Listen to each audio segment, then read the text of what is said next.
Happy New Year. Welcome in. It's a brand new edition of Three Man Front for 2026. Landrum, Molly, Conrad. I'm Pat with you until 2 o'clock. Action Friday. That's how we start 2026. I got a feeling many of you would love to chime in. What you saw yesterday in Pasadena, California is Alabama takes it on the chin. Pretty bad. The old woodshed, 38-3 to the Indiana Hoosiers, as the only in conference is the Ole Miss Rebels. If anyone was wondering what it's like to go to a Kurt Cignetti football camp, you learned yesterday for 60 minutes of regulation. That was a clinic put on by Indiana for sure. It sure was. And so we're going to open up the phone lines at 1-800-239-WJOX, the Courtesy GMC text line 205-834-9450. Don't really know what else you can say. The scoreboard pretty much told the story. I mean, when you only get 200 yards of total offense, you can't run the ball. Ty Simpson breaks a rib. Defense decided in the second half that they weren't going to tackle. So, I mean, it was – Indiana was who they were portrayed to be. Mm-hmm. They came out. They did all the little things right. That's a team that just keeps going, play. And for Alabama to have a chance in this game, the saving hope or something that kept entering into my thought process was Indiana, they've been really, really good all year. But would this be the one game where Indiana is not Indiana-like? And playing a team like Alabama, setting like the Rose Bowl, extra week off, all of those other intangibles, but it didn't matter. Indiana went out there, they were focused, and they handled business. And for Alabama, you're right, Pat, some of those, a lot of those mistakes that we've seen, and that's kind of been the identity at times to their detriment of this Alabama football team. We saw it as evidence yesterday for 60 minutes. And it's amazing because it was no score after the first quarter. Yeah. So you give up 38 points in 3 quarters of football. Not saying that if Alabama would have converted on that fourth down on their own 34-yard line, not saying that that would have changed the likelihood of Alabama being able to make it a ball game, or the fact that Ty Simpson fumbled the ball after he got a first down, which obviously knocked him out of the game with the cracked rib.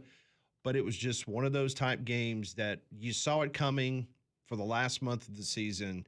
With no running game whatsoever, if you're a defensive coordinator, you can just pin your ears back and you can do so many different things because you're not concerned whatsoever about a running game. And so with the transfer portal now open, it'll be very interesting to see how Kalen DeBoer attacks the offensive side of the ball, because when it was all said and done, and I know a lot of folks were calling in the morning show this morning kind of taking shots at Kane Womack. And listen, the defense, I mean, I checked the updated stats a few moments ago. They ended up with a better defense than the University of Georgia. They're a top 15 defense. I think they came in at number 13 overall in total defense. That was not your problem this year. I know a lot of people want to point to the fact that they could not get a stop on third down. Well, there's a lot of teams that played Mendoza this year that could not stop them on third down, but it was the fact that the offense could not sustain drives. And when you got a coach that for the second game out of the last 3 decides to go for it on fourth down deep in your own territory, and you just can't run the ball up the middle, you're trying to run a sweep, that's not going to work most of the time, and it hasn't the last 2 times that Kalen DeBoer has decided to go for it deep in his own territory. Well, if you're an Alabama fan, you're watching that game, and you watch how Indiana attacks the running game. And look how hard their backs run. The tackles. And I love the effort that their backs run with every single time they get the ball. But, yeah, it makes you wonder, when are we going to get a running game back if we're Alabama, and how much would it have helped us? If anything, Conrad, that thing shortens the game yesterday. It at least shortens possessions, and you're not staring at what you were staring at the end of regulation. Well, and I think the problem with being down, and I mean, they said it on the broadcast, but, you know, I know a lot of people said, well, we were down 17-0 to Oklahoma and came back. Being down 17-0 to Indiana was a lot different, and you felt like, I think they had 86 rushing yards. It felt in the different first at halftime, right? You knew going into second half, they were just going to run the football. And if you couldn't stop them, you weren't going to have enough time. Even if you did find an offense, you might not have enough time to come back. And obviously the defense, you know, they broke in the second half. It looked a lot like the Florida State game. You could tell they were out of juice. They were out of gas. They were defeated. So Kalen DeBoer said this after the game in regards to his fourth down decision. It says, it's a belief in the guys on offense, a belief in the guys on defense, that the worst case scenario, we can hold them to a field goal. It obviously didn't work out that way. Yeah, And I don't know if that mentality at that point of the game where you've been you've been over it with your coaches and you feel like you've got to take some of those risks. You're down 3-0. Yeah, but yeah. Well, and then the whole the convoluted coaching back and forth between him and Signetti calling the timeouts. You know, you first come out, you got Todd Simpson lined up in the punt, and then Wonder what they're gonna do. and so then they call the timeout, and then Bama calls a timeout, and then they come out and they run that. So Well, it's like the first time they ran out of the formation, then they did the punt, then the third time they ran the same formation as the first play. Like it wasn't even a different look. yeah. Everybody in that stadium knew what was going to happen. That was going to be Jeremy Bernard on a Shocker. on a sweep, no doubt about it. So then Todd Simpson gets hurt after the fumble. He goes in at halftime. He gets X-rayed and he's got a cracked rib. So he decides I'm going to come out. I'm going to give it a go, and they go 3 and out to start the second half, and that pretty much did it in. And so he was asked after the game on whether he was playing injured in the second half of the season. He was talking about the second half of the season because, you know, we've talked about it on this show before. I was told that he was dealing with a lot of blisters on his throwing hand. There was some talk that he had a back issue and some other issues. I mean, when you don't have a running game, your quarterback's going to get hit a lot, and that's exactly what happened to Ty Simpson. This is what he said about playing the second half of the season hurt. He says, I really don't want to get into that. Honestly, there was lots of speculation. Playing an SEC schedule, I'm always going to get hurt, always going to get dinged up. I'm not going to get into what I hurt. End of quote. And then, of course, the immediate question to him was, have you decided on what you're going to do with the NFL draft? Because we talked about this the other day. The latest Pro Football Focus mock draft, they've got him going, mid to upper late second round to the Pittsburgh Steelers in the latest mock draft. So, I mean, if that's the case, you would assume that he's going to go to the NFL. But after the game, he says he has not made a decision about the NFL. I'm just worried about these last few minutes with these seniors, and everybody won't be here next year, end of quote. So not that you were going to get anything, just like the other day when Ryan Williams was asked about his future in the transfer portal. These guys are at the game. Their representation have told them, keep it close to the vest. Let's not make a headline. Just, do your thing until the end of the season. It opened up last night, and so now the fun has begun there. But Alabama, since jumping out to the 17-0 lead over Auburn, remember how good that looked? 17-0. Alabama was outscored 110-54 after they went up 17-0 against the Auburn Tigers. So the offense completely disappeared. Yeah, that's a tough way offensively to end your season. And yesterday for those guys to remember their last game at Alabama and what you got as a result. Yeah, you got answers. And I don't know, a loss is a loss, but does a loss like this with the margin that it was, Pat, and some of the problems that continued to manifest better or about the same as it would have been for Kalen DeBoer in the offseason? Or worse, I should say. In regards if he had not made the No, just playoff? getting beat the way that he did and then going down the stretch the way that the offense looked or didn't look.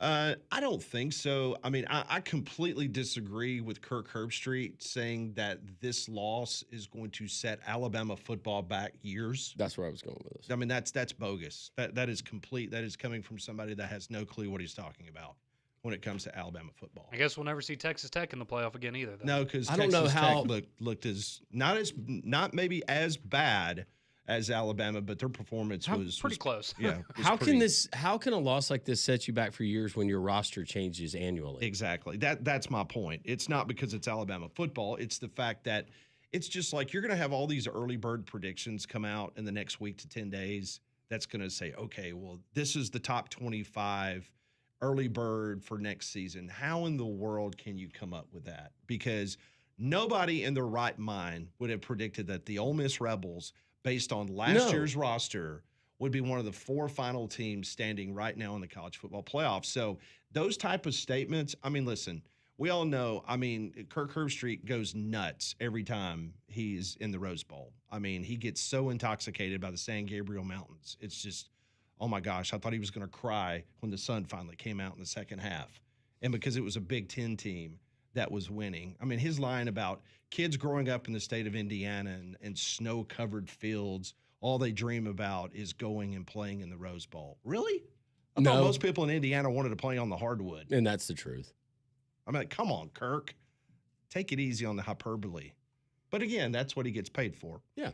So now the big question is, after the shellacking that Alabama took, which was the worst loss an Alabama football team had suffered since 1998. I was on the radio that Monday after Arkansas beat Alabama 42-6, some 27 years ago.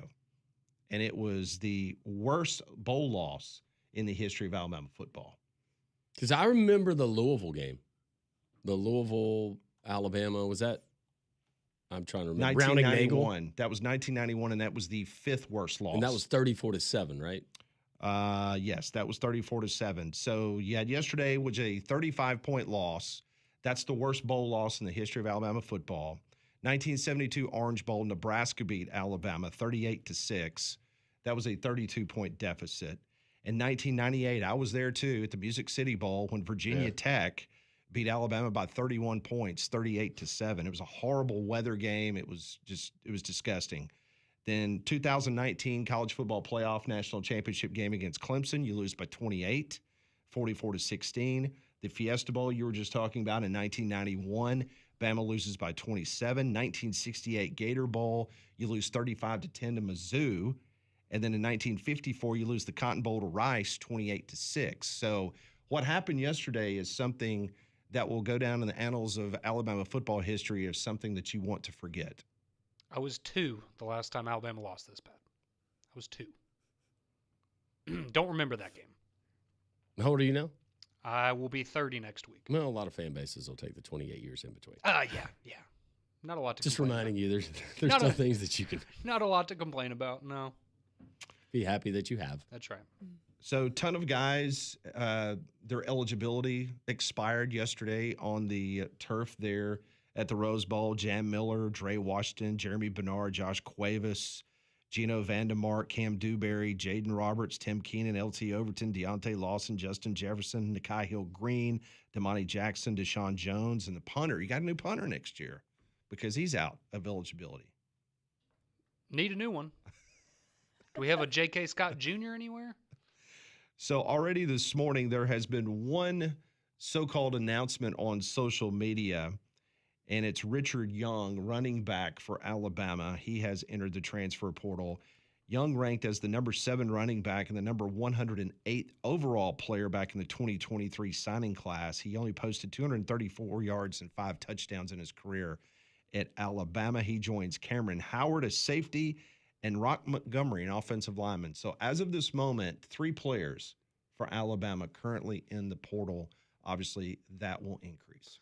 And I think that's probably the least surprising name to go in the portal. I mean, it was obvious, right? He had started the season as a starting running back, finished the season probably, 5th, 6th on the depth chart. So not a big surprise there if you're an Alabama fan. But, that's somebody that people had high expectations for and just didn't work out. So best of luck to him somewhere else. Let's hear from the head coach of the Alabama Crimson Tide, Kalen DeBoer, after yesterday's shellacking. Just got to give a tip of the hat to, Indiana and just everything that they did today in the game. And, I think for us, it's a lot of emotions right now, shared in the locker room. We can be upset, because losing doesn't sit well with us. And, we can be, frustrated about it, but that's what our program's going to be, is upset when these type of situations happen, and we've got to use it to fuel us moving forward. All right, so Kalen DeBoer also was discussing it's such a fine line, especially nowadays in college football, of being great and being good. I know, because I've been doing this long enough and I have experiences that I can fall back on, that the fine line between what we had out there today and being at the very top is such a fine line.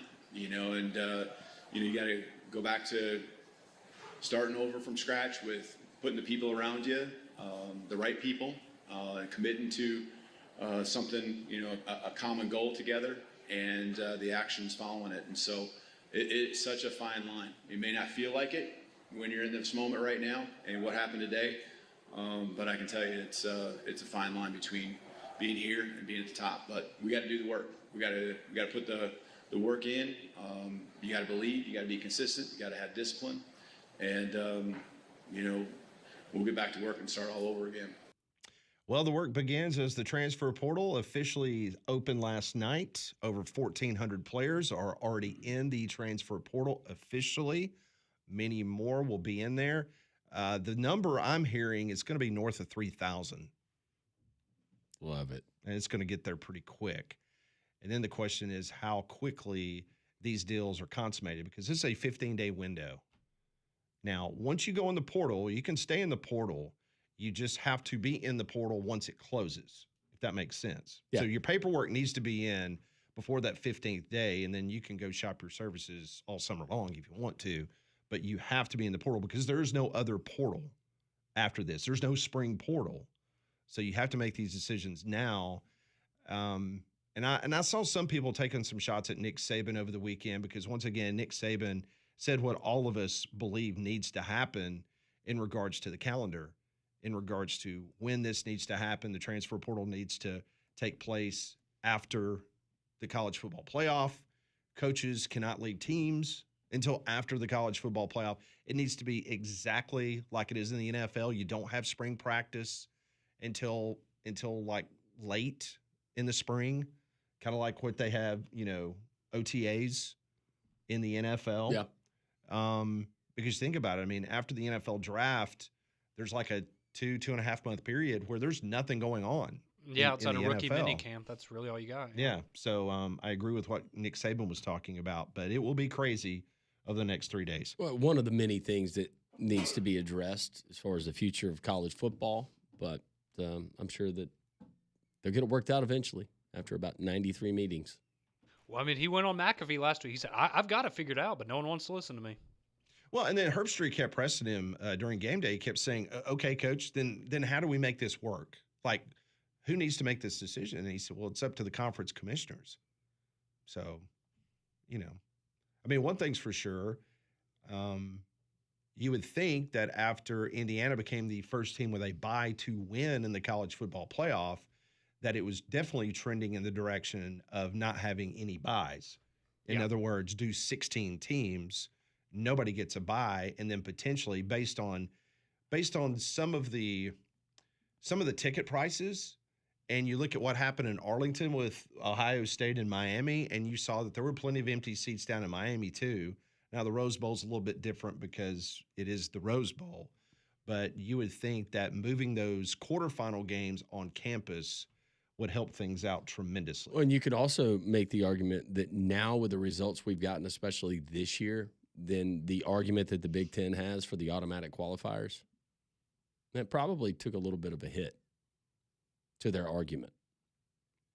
Why do we need 4 for a conference? We're getting a pretty good sample. Pretty entertaining football right now. No doubt. At the bottom of the hour, we'll talk to Wimp Sanderson, get his feelings on what took place yesterday. When we come back, we'll get to your phone calls as calls are coming in at 1-800-239-WJOX. Also, the Courtesy GMC text line is open, 205-834-9450.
It is 10:22 here on a Reaction Friday. Happy New Year. Welcome in. This is Three Man Front. We are live. We'll be here until 2 o'clock. We'll talk to Wimp Sanderson coming up at the bottom of the hour, but the whole day, it's for you. 1-800-239-WJOX. For those that stayed up last night and watched an incredible Sugar Bowl, the Ole Miss Rebels take out the Georgia Bulldogs 39-34. Chambliss Trinidad just had an incredible game, 362 passing yards, 2 touchdowns. At one point, he had 13 straight completions, which broke a Sugar Bowl record held by Tim Tebow. He had 8 games of 300-plus passing yards this season for Ole Miss. Yeah, there was that one stretch in I guess it was the fourth quarter, where he had like 3 straight plays that were, it's what you did when you were 8 years old playing outside with your friends. Just run around, throw a ball up, and hope someone makes a catch, and it worked every time. He was sensational last He was night. in the zone, no doubt about it. They had a good running game. Lacey had 98 yards, 2 touchdowns. Ole Miss's defense, they had 2 sacks on the night, 9 tackles for loss. Georgia had no sacks and only 3 tackles for loss. So Chambliss was getting the ball out quick. And once again, just like Kalen DeBoer went for it on his 34-yard line, Georgia ran a 4th down play on their own 33-yard line with 9 minutes left. Kirby said after the game they were not supposed to snap the ball. They were not supposed to run a play. That was obvious.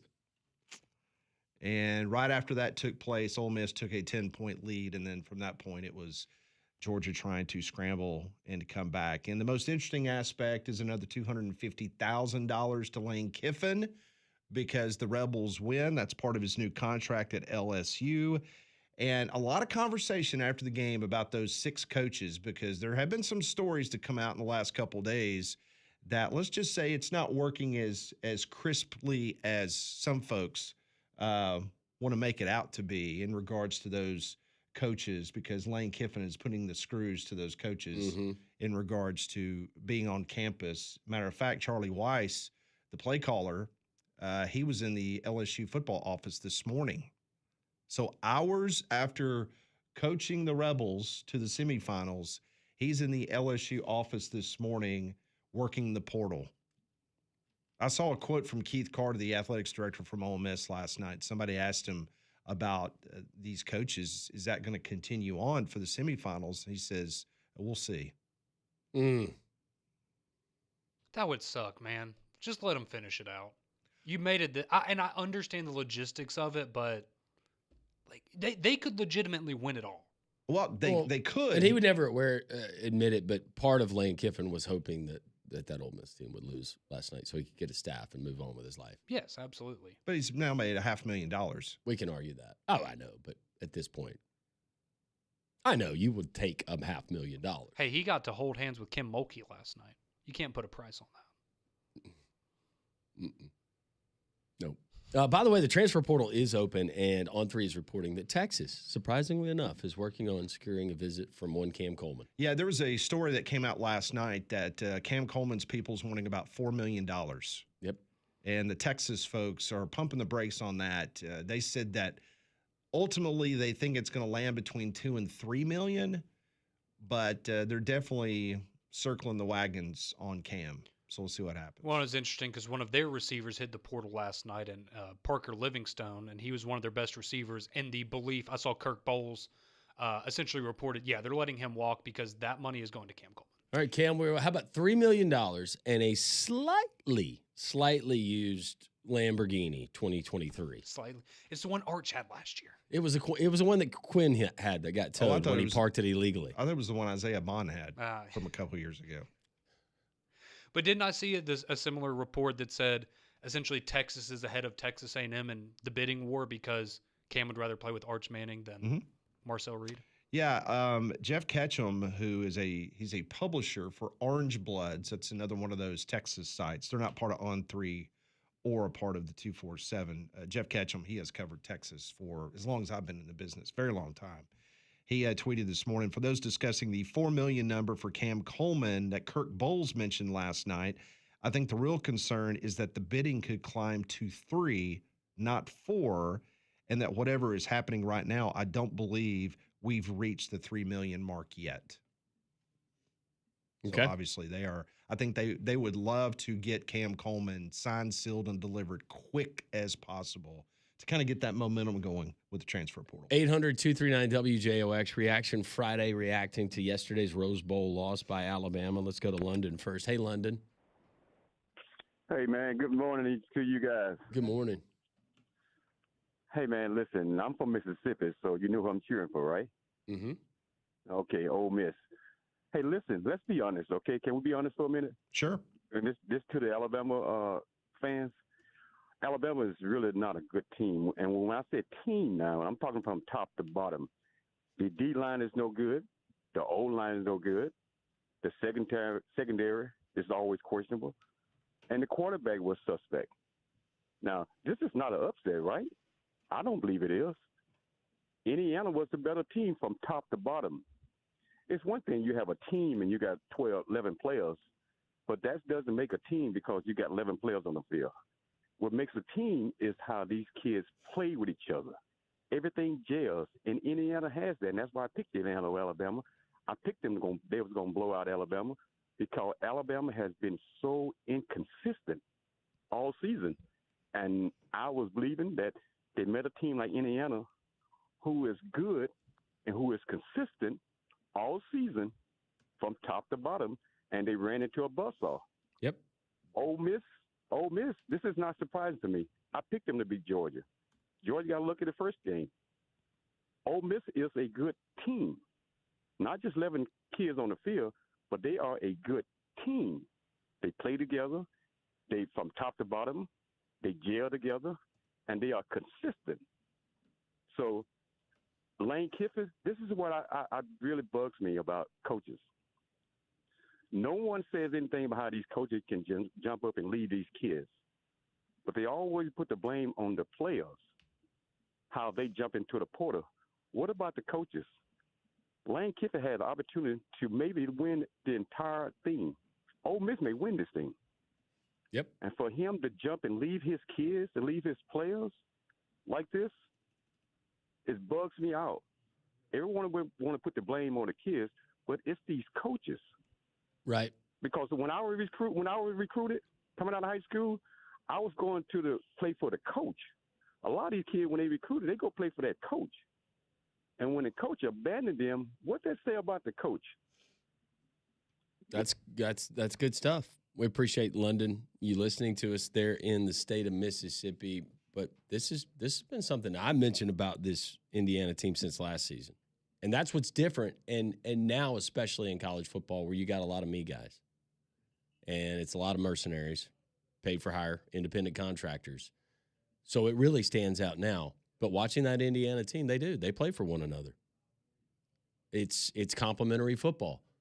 Ole Miss, I would say that probably what happened with Lane Kiffin, that's brought that team a lot closer together. They're playing for one another. It's something bigger.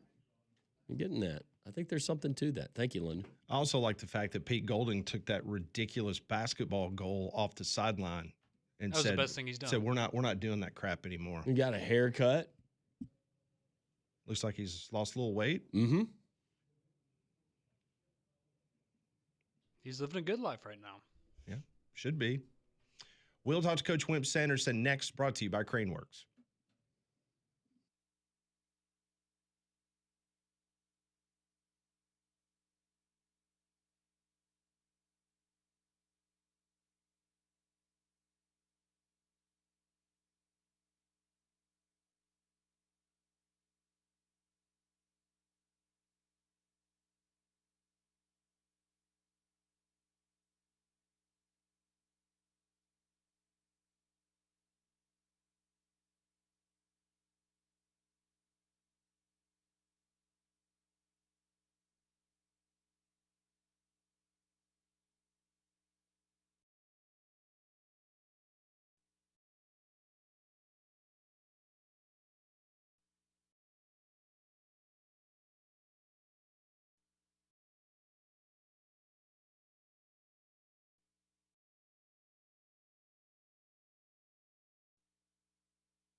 Well, let's start 2026 off on the right note.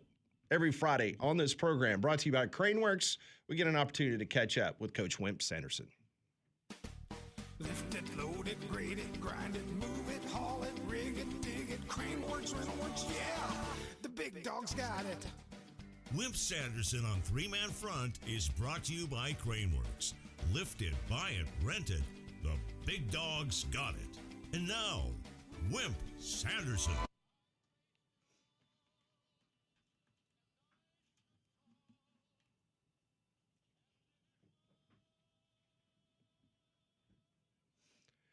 And joining us on the Higginbotham Hotline, Happy New Year, Coach Wimp Sanderson. Hope you're doing well, Coach.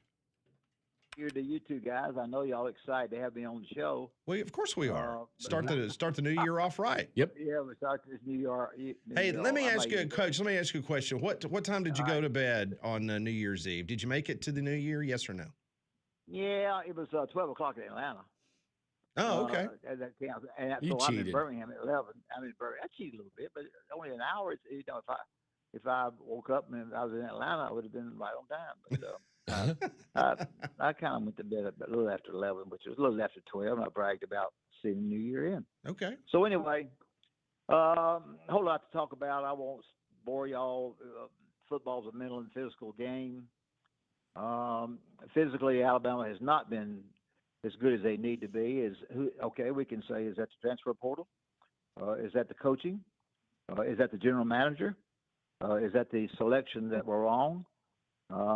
At the play calling, you can decide, and we have different people who've called in, given different reasons. I think one of you, Pat, told the number of scores that the other team has scored versus Alabama. So physically, I'm not so darn sure they blocked very well, and I'm not so sure that if you don't block well, you don't score, because the blocking is so important. So physically, mentally,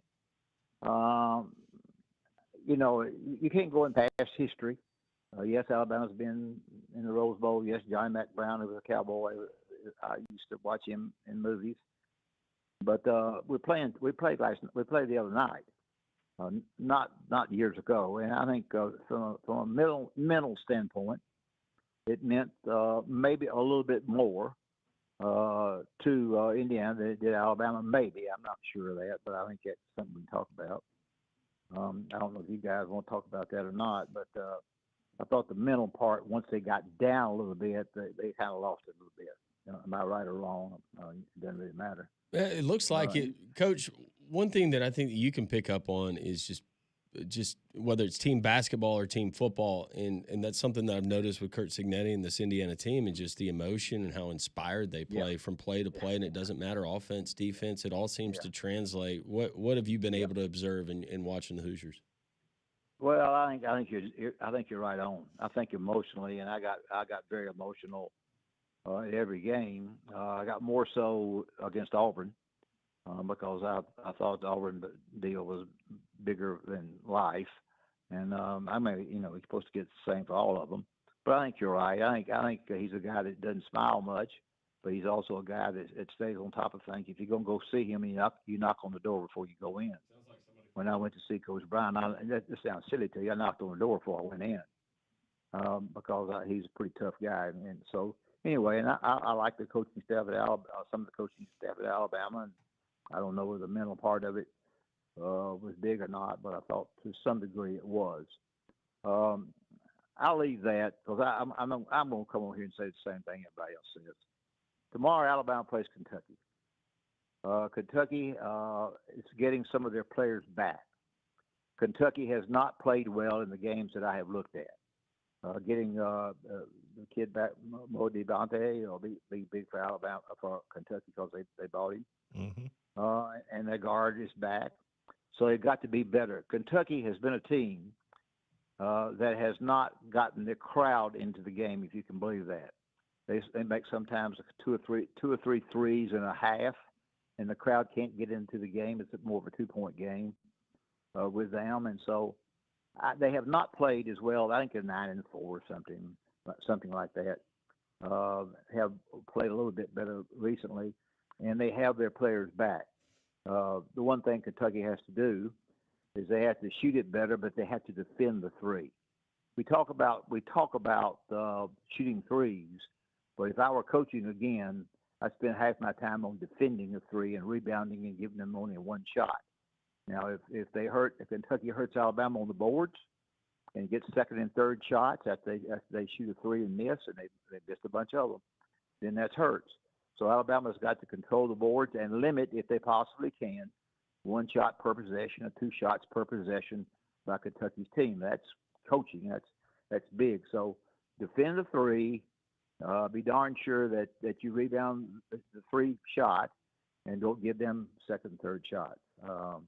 I can talk some more, but anything y'all want to mention about that? Yeah, I wanted to ask you in regards to what you've seen from this Alabama basketball team so far before the pre-conference schedule.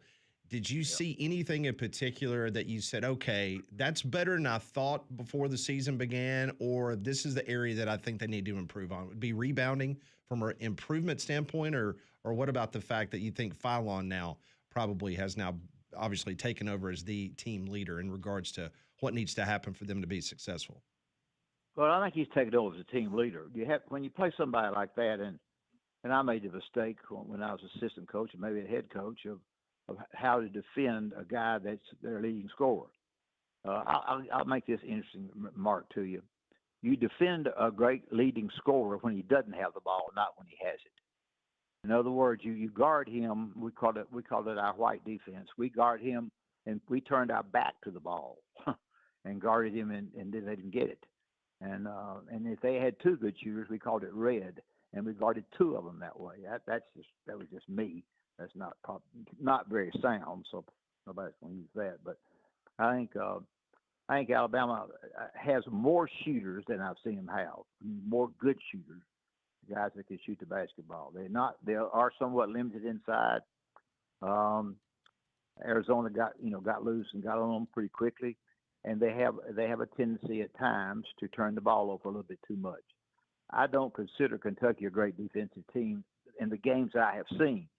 I can be dead wrong. In the games I have seen, I have not seen them be the kind of team that that is really a great defensive team. So if they're not, then Alabama's got a great chance in this game, in my opinion. So my opinion don't mean much, but I do think that that's going to be so critical, defending Alabama's three and not giving Alabama more than one, because Alabama needs to get more than one.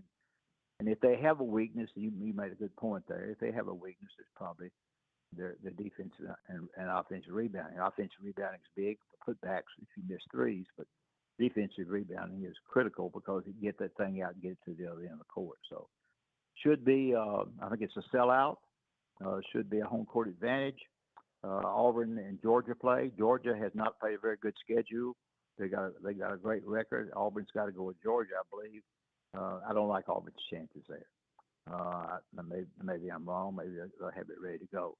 You have to remember something. I'm on basketball now.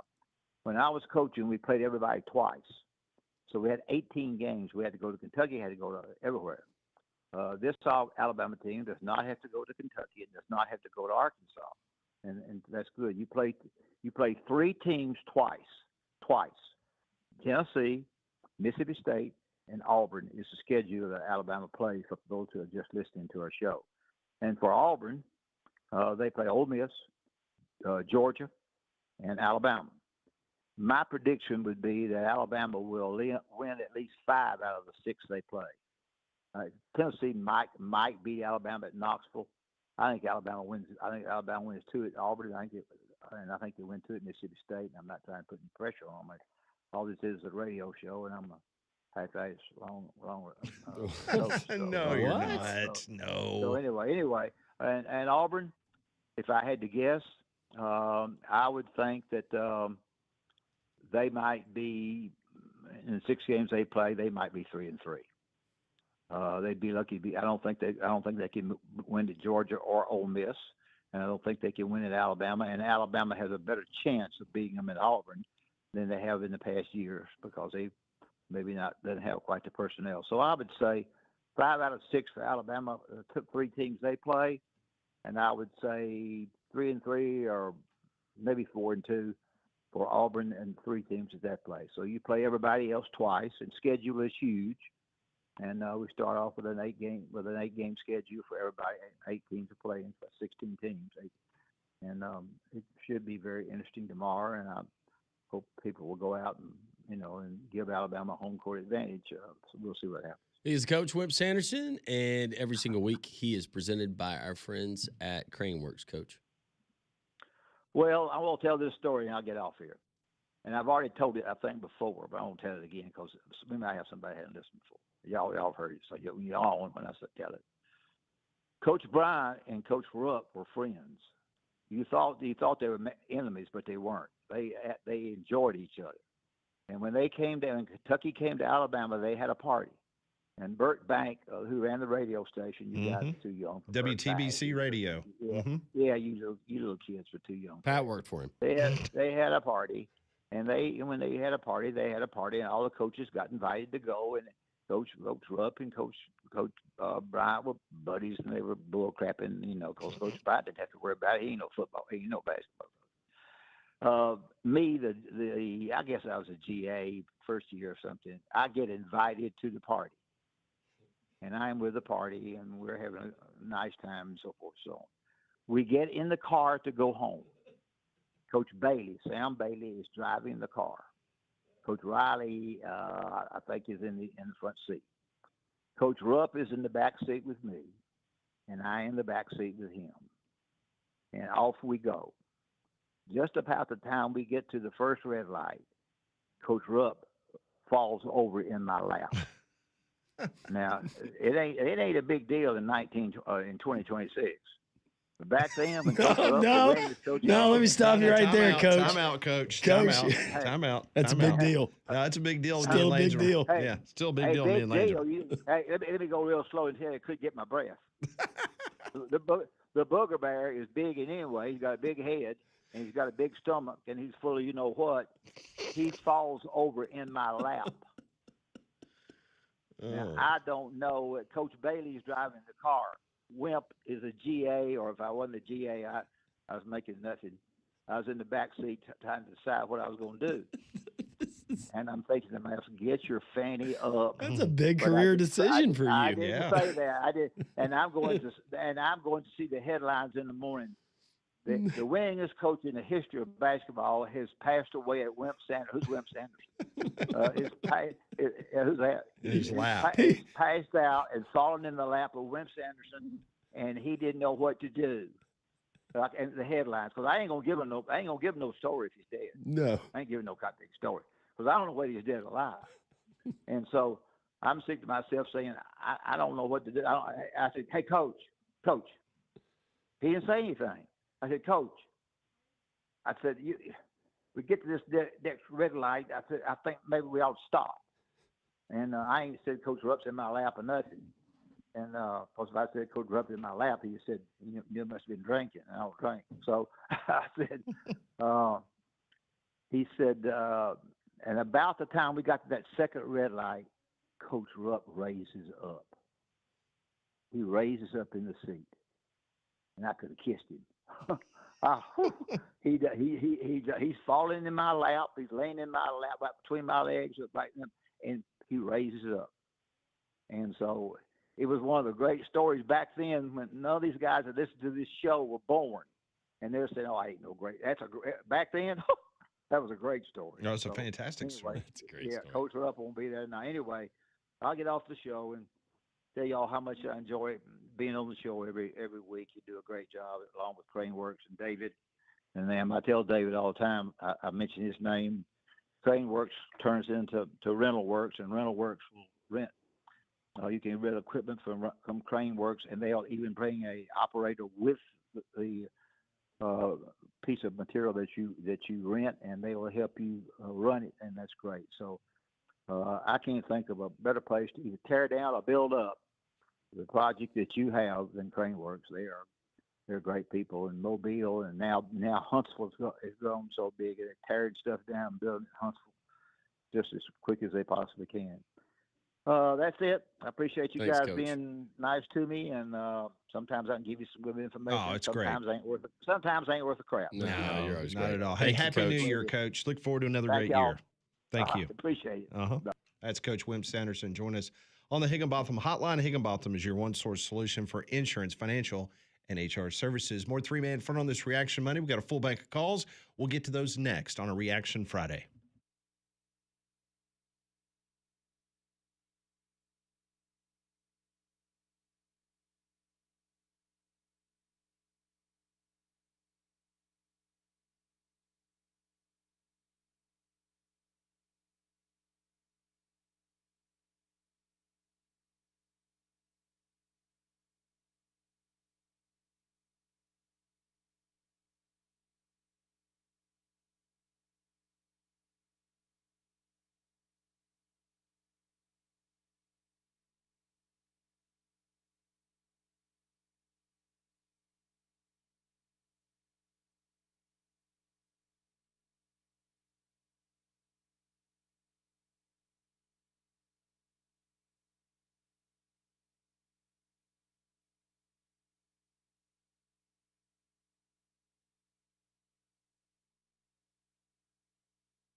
It is 10:53. We've got a full bank of calls. The rest of the way, we're guest free. So we want to hear from you at 1-800-239-WJOX. Still nothing new on the transfer portal this morning. Richard Young, running back for Alabama, he officially is in the transfer portal. Meanwhile, Auburn, you had Eric Singleton last night on social media. He announced that he has declared himself for the NFL draft. So once again, Auburn is going to have a lot of things to try to hit that punch list on in regards to their roster, because the wide receiver room has been absolutely cleaned out. Yeah, and it was interesting. I was listening to Nathan King, who's on the show a lot over the weekend, the New Year's week break. And I thought it was interesting because he was kind of talking about a lot of the guys going in the portal and not, nothing of the new staff. It was just maybe they're having to pivot a little bit off what their initial plan was, because I think they were maybe expecting to retain more of the players than they have. And so now they're having to go look elsewhere in the portal to fill those spots. So Diego Pavia, they lose their bowl game over the last couple of days during the bowl season. And another quarterback in the SEC that is trying to get an extra year of eligibility, and that's Joey Aguilar. And the feeling is that they're not going to get an extra year, but Aguilar is involved in this lawsuit that Diego Pavia's attorneys have filed over the course of the Christmas break, trying to get another year of eligibility. I bring up Aguilar because this morning it was announced that he had successful surgery to remove a benign tumor that has been pushing on his biceps tendon and also his labrum, causing weakness and pain. And he's been very quiet about it. Finished the season. Matter of fact, he played in the bowl game and had that taken care of. Full recovery in 8 weeks for Joey Aguilar. So we'll update you on the transfer portal. We'll get right to your phone calls. Love to hear from you on your thoughts on Alabama's loss against Indiana. What's next for the Tide? All that straight ahead.